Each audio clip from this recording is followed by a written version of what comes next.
at it with the helmets. At this point, working on sanding, which is going to be a pain. Seam work, which is going to be a pain, but it's to be expected. On my son's helmet here, we did run into one problem on the inside cheeks. They were a little thick, so they were rubbing against his cheeks. What I've been doing here is with a detail sander and my Dremel, working on thinning out these interior panels. I'm out here on the back porch because I'm making an awful lot of racket and I'd rather not do it with the inside. I've also started working on the main seams. At this point, I'm just trying to sand them down something resembling even. And the rough sanding pad is, of course, chewing the heck out of the foam. But I'm still a couple of stages away from being terribly worried about it.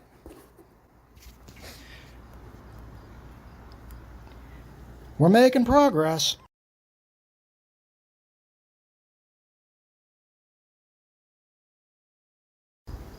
Now we continue to work on my helmet. As you can see, again, the rough sand pad is chewing the heck out of the foam, but that's not the biggest issue. Dealing with the seams, opened up the visor trim now. At this point, I think it's time to start putting some seam filler into place on both helmets, and we'll take it from there.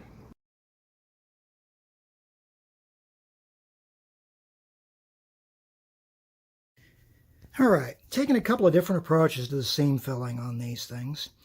On my son's, I'm using the quick seal that Odin used, and it's looking alright. Obviously there's going to be some serious sanding work still needed. On mine, I'm using some DAP patch and paint spackling compound. I may wind up going in with some of this on my son's helmet. As you can see, I'm still going to have a ton of sanding to do once all this stuff dries.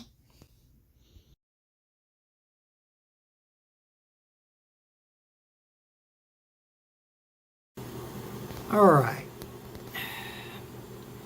in what passes for the spray booth, I've got the two helmets now Plastadipped. As you can see, the texture's kind of rough,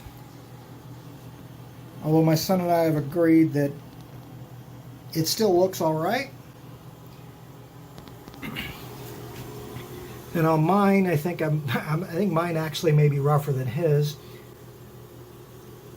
But at this point, I'm thinking rather than try anything like starting over, we'll just go with what we've got and maybe do some battle damage, or in his case, camouflage it with some striping. He still hasn't figured out what color scheme he's working with on his, and I've still got to work color scheme on mine. Visors won't go in until paint's down.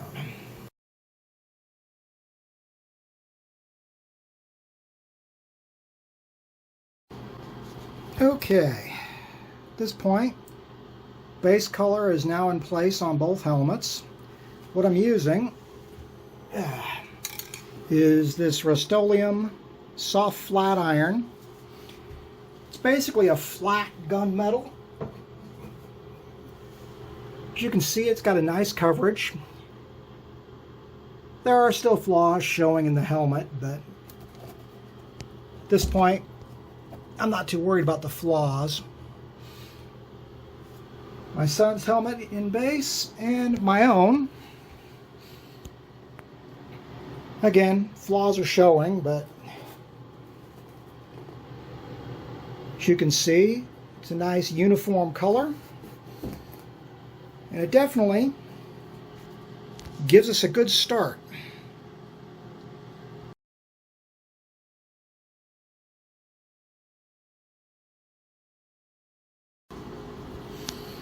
Alright, using some frog tape and some grocery bags, I have masked off the front of my helmet. and given it 2 coats of Rust-Oleum's Regal Red. Now the plan is to go into these insets on the cheeks and hit them with black. I'll probably just brush that on. But first we'll have to wait for this to dry and see where I'm sitting when the mask comes off.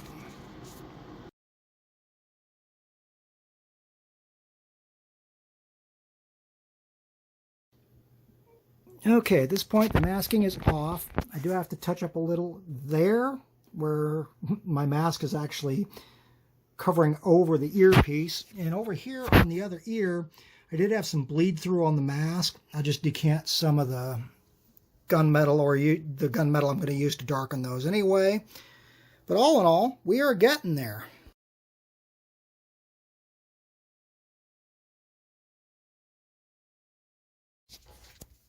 All right, after some detail painting and some fixing, went in and painted the earpieces and the inside of the cheeks, as well as the rear vent on my helmet with the Vallejo Dark Panzer Gray primer. Now on my son's, this one took a little trickier masking. The inner cheek panel was painted in the same Regal Red that I used on mine. And then the visor frame was painted in using Krylon's Global Blue, color I haven't actually used on anything since my Apollo Viper build. But all in all, very happy with how they're looking.